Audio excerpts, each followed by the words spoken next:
সাধারণত কোনো জঙ্গলের মধ্যে ঝিঁঝির ডাক এত বেশি হয় যে কান পাতা যায় না, কিন্তু বেঘরার জঙ্গলের ঝিঁঝিগুলো কোনো অজ্ঞাত ভয়ে একেবারে নিশ্চুপ হয়ে থাকে সব সময়।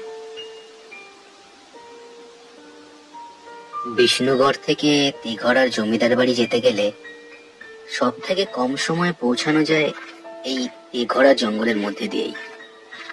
তেঘরার জমিদার নকুরচন্দ্র যেমন দর্দণ্ড প্রতাপ, তেমনই কুটিল ও সমান অত্যাচারী। কাল জমিদারের জন্মতিথি উপলক্ষে জমিদার বাড়িতে বিশাল ভোজের আয়োজন হবে।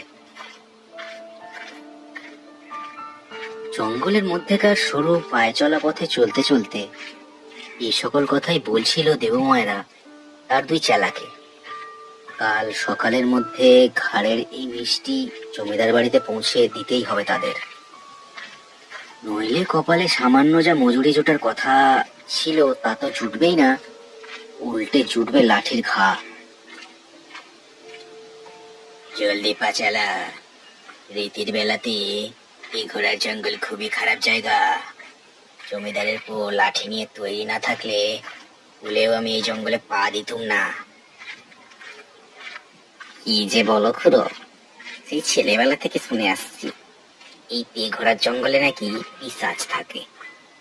আজ অব্দি তো কেউ দেখলো না।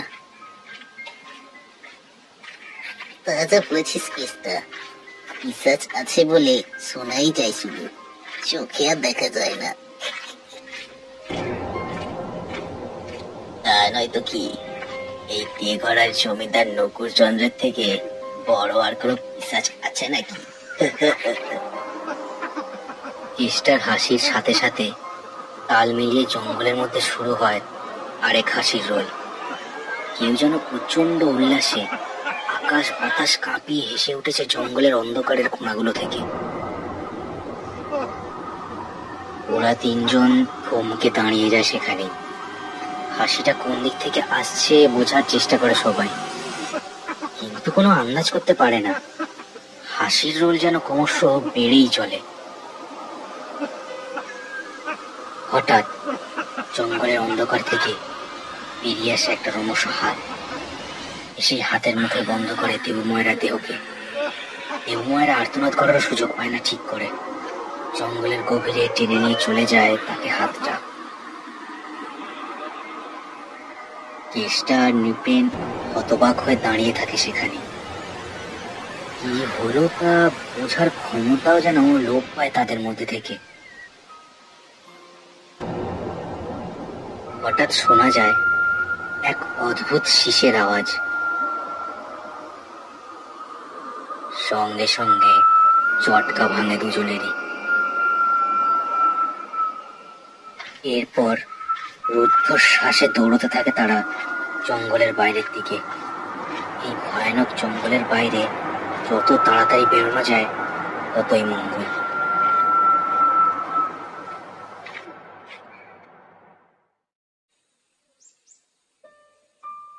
সকালবেলা জমিদারের দরবারে কেষ্টা আর নৃপেন এসে দাঁড়ালো। কাল রাতের ঘটনা তারা জানাতে এসেছে জমিদার বাবুর কাছে, আর যাতে দেবময়রাকে খুঁজে পাওয়া যায় তার জন্য তারা জমিদার নকুরচন্দ্রের কাছে সাহায্য প্রার্থী। জমিদার তার কাছারির ফরাসে আধশোয়া হয়ে সব কথা শুনছিলেন। তার পাশে তার দুই বিশ্বস্ত লেঠেল কেতু আর নরেশ দাঁড়িয়ে আছে যমদূতের মতন। জমিদারের সামনে রাখা সুরার পাত্র। জন্মতিথিতে এই উৎপাতে তিনি চার বর্ণায় বিরক্ত। সকাল সকালে উৎপাত আর ভালো লাগে না বাপু। নেশা করেছিলি নিশ্চয়ই কাল তোরা সবাই। না কর্তা, একটা ভয়ানক হাত এসে খুড়াকে এই জঙ্গলে টেনে নিয়ে গেল। আমরা গরিব ময়রা বাবু, নেশা করবার টাকা কই পাবো? চুপ, আমার আর কোনো কাজ নেই বল। কোথায় নেশা করে পড়ে আছে বুড়োটা, তাকে খুঁজতে বেরোবো। কিন্তু কর্তা, তেঘরার জঙ্গলের পিশাচের কথা তো। চুপ কর, আমার মাথাটা গরম করাবি না তোরা। এই কে আছিস? শালাদের মেরে দূর করে দে আমার বাড়ি থেকে। জমিদারের ভৎসনায় মন ভেঙে যাওয়ায় নৃপেন আর কেষ্টা বেরিয়ে আসে সেখান থেকে। কেষ্টা বুঝতে পারে তার খুড়াকে খুঁজে বের করতে হয়তো তাকেই উদ্যোগ নিতে হবে। মনে মনে কি করা যায় তার পরিকল্পনা করতে থাকে সে। আগের দিন রাতে যা দেখেছে তারা, তাতে কোনো সাধারণ মানুষ এই সমস্যার সমাধান করতে পারবে বলে মনে হয় না।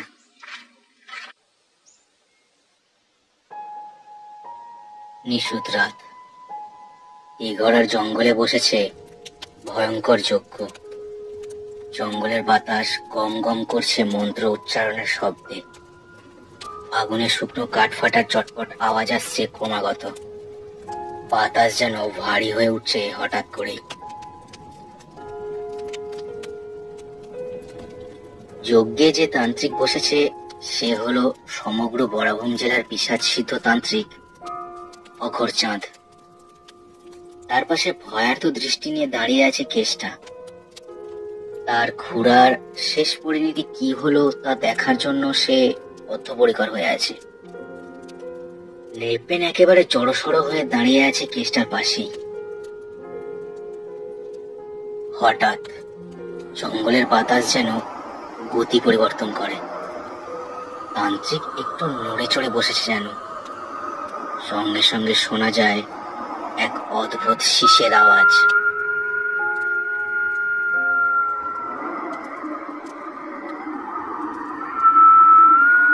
বেরিয়ে আয় সামনে, তুই যেই হোস না কেন, আমরা কথা বলতে চাই শুধুমাত্র। বড় বড় গাছের আড়াল থেকে ধোঁয়ার মতো বেরিয়ে আসে এক মূর্তি।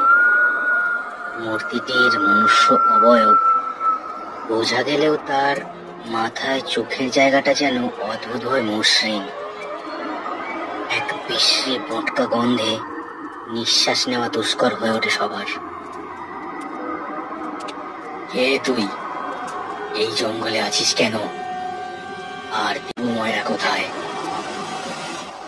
মূর্তিটি কোনো উত্তর না দিয়ে তেড়ে এগিয়ে আসতে গেল তান্ত্রিকের দিকে। তান্ত্রিক হাত তুলে হুঙ্কার দিয়ে উঠল, স্তব্ধ হ, বল কে তুই? মূর্তিটি স্থির হয়ে গেল নিজের জায়গায়। নীরবে সময় পেরিয়ে যেতে লাগলো। সবাই দম বন্ধ করে অপেক্ষা করতে লাগলো পরের ঘটনার। আমি জমিদারের কাকা শিবচন্দ্র। মূর্তিটার কথা শুনে সবাই চমকে উঠল। জমিদারের কাকা তো বহু বছর আগে বাড়ি থেকে নিরুদ্দেশ হয়ে যায়, আর কখনো তিনি ফিরে আসেননি। শিবচন্দ্র, তোমার এই অবস্থা হলো কি করে? নকুর চন্দ্র আর তার পিতা ষড়যন্ত্র করে আমাকে মেরে ফেলে দিয়ে গিয়েছিল এই জঙ্গলে। আমি জন্মান্ধ হওয়ায় কোনো বাধা দিতে পারিনি। সেই থেকেই আমি অপেক্ষা করে আছি এখানে। অন্ধ হওয়ায় নকুর চন্দ্রের খোঁজ করাও দুঃসাধ্য হয়ে ওঠে আমার কাছে। তোমার অবস্থা দেখে সত্যি খুব দুঃখ হচ্ছে, কিন্তু দেবু ময়রাকে কেন হত্যা করলে? আমায় পিটিয়ে মারার পরে ওরা যখন জঙ্গলে ফেলে দিয়ে যায়, আমার তখনও জ্ঞান ছিল। আমি চোখে না দেখলেও গলার আওয়াজে বুঝেছিলাম দুজন গ্রামের লোক আমার গলা থেকে সোনার চেন, আংটি সব খুলে নিচ্ছে। আমি তাদের একজনকে আগেই শাস্তি দিয়েছি, এবার আরেকজনকে শাস্তি দিলাম। এরপর মূর্তিটি হাওয়ায় মিলিয়ে গেল ধীরে ধীরে। অঘরচাঁদ, লেপেন আর কেষ্টা হতবাক হয়ে দাঁড়িয়ে রইল সেখানেই। সমস্ত ঘটনাটা যেন কোনো গল্পের মতো মনে হচ্ছে কেষ্টার কাছে। তার মনে পড়ল তার খুড়া নাকি হঠাৎ করেই রাতারাতি হাতে প্রচুর টাকা পয়সা পেয়ে যায়, যা দিয়ে সে ওই মিষ্টির দোকানটা খুলে বসে। সবই তো শুনলি রে বাপ। শোন, এই পিশাচের শেষ এভাবে হবে না। এর শেষ ঘটাতে গেলে আমাদেরই কিছু করতে হবে। এরপর অঘোরচাঁদ কেসটাকে কি করতে হবে সেটা বললেন। কানাইও মত দিল সে ব্যাপারে। তেঘরার জঙ্গলের গাছেরাই একমাত্র সাক্ষী হয়ে থাকলো তাদের এই পরিকল্পনা। গভীর রাত। জমিদার বাড়ির পাঁচিল থেকে একজন লাফিয়ে নামলো ভেতরে। পাহারারত লাঠিয়াল দুটো জানতেও পারল না তার এই অনাধিকার প্রবেশের কথা। হঠাৎ দাউ দাউ করে জ্বলে উঠল জমিদার বাড়ির একদিকের দালান। ঠিক জমিদার বাবুর কাছারি বাড়ির ওপরেই চলল আগুনটা। একজন লোককে দেখা গেল সেখানে দাঁড়িয়ে আছে হাতে মশাল নিয়ে। জমিদার নকুরচন্দ্র, সাহস থাকলে লাঠিয়ালকে সাথে নিয়েই আসিস আমার মোকাবেলা করতে, কাপুরুষ। বলেই চোঁচা দৌড় দিল সে জঙ্গলের দিকে। লাঠিয়াল দুজন আগুন নেভাতে ব্যস্ত হওয়ায় তাকে আটকাতে পারল না তারা। কে আছিস? আমার লাঠি গাছটা দে। তোদের মধ্যে একজন আয় আমার সাথে, আর একজন আগুন নেভা। এত বড় আসবাদা, অত ভাগাকে পিটিয়ে মারবো আজ। চল। এরপর জমিদার আর তার একজন লাঠিয়াল চোখে জিঘাংসা নিয়ে দৌড়ে চলল কেষ্টার পেছনে। কেষ্টা দৌড়তে দৌড়তে ঢুকে পড়লো জঙ্গলের মধ্যে। দৌড়ে জঙ্গলের মধ্যে ঢুকেই অবশ্য সে লুকিয়ে পড়লো ঝোপঝাড়ের মধ্যে। জমিদার আর লাঠিয়াল দৌড়ে তার হদিশ পেল না। কোথায় লোকালি কেষ্টা? কেচোর মতো কি ভেবেছিস লুকিয়ে বাঁচবি? তোকে পিটিয়ে মারবো, তারপর তোর বাড়ি যদি পুড়িয়ে আমি। হঠাৎ বিকট এক বিকৃত অট্টহাসিতে কথা থেমে গেল নকুরচন্দ্রের। হাসিটা এতই বিকৃত যে তার করা সমস্ত পাপের কথা একবারে নিজের মনে ভেসে উঠল। কে কে হাসছে ভাবে? রঘু, এখানে এসে ভুল করলাম হয়তো। হঠাৎ একটা গাছের শিকড় সাপের মতো ছোল মেরে টেনে নিয়ে যায় রঘুকে জঙ্গলের গভীরে। তার আর্তনাদে বাতাস কেঁপে ওঠে সেই জায়গার।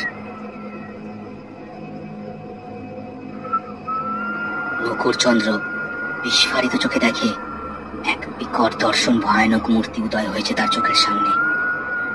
কালো আভা যেন বিচ্ছুরিত হচ্ছে তার শরীর থেকে। কি হলো নকুর, চিনতে পারছিস? কাকা, তুমি এখানে? আমায় ক্ষমা করে দাও। লম্বা ক্রমশ হাত বাড়িয়ে খপ করে মাথাটা চেপে ধরে মূর্তিটা, তারপর মাটি থেকে তুলে ধরে উপরে। এক ভয়ানক আর্তনাদ আকাশ বাতাস কাঁপিয়ে দেয়। গাছের আড়াল থেকে সবই দেখছিল কেষ্টা।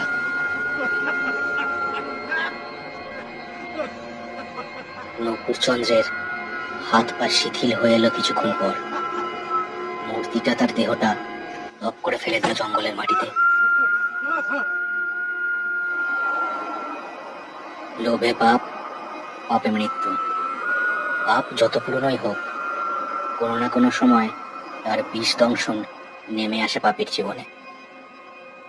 এক প্রবল দীর্ঘশ্বাস বেরিয়ে আসে কেষ্টার বুক থেকে।